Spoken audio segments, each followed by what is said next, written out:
Good day, tech enthusiasts and casual surfers alike.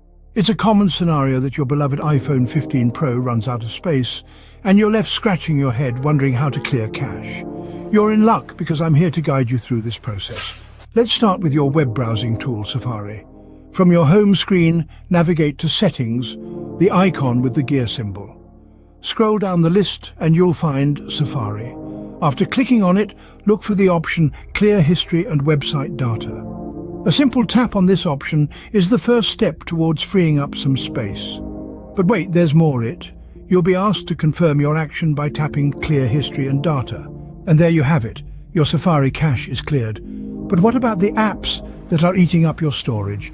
Don't worry, there's a solution for that too. Head back to Settings. This time, tap General, followed by iPhone Storage.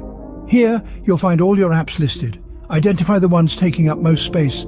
Click on the app and you'll see Offload App. Tapping on it and confirming will free up storage used by the app while keeping its documents and data intact. Remember though, the process might vary slightly depending on your iOS version. Never stop exploring, never stop learning. Until next time, cheerio.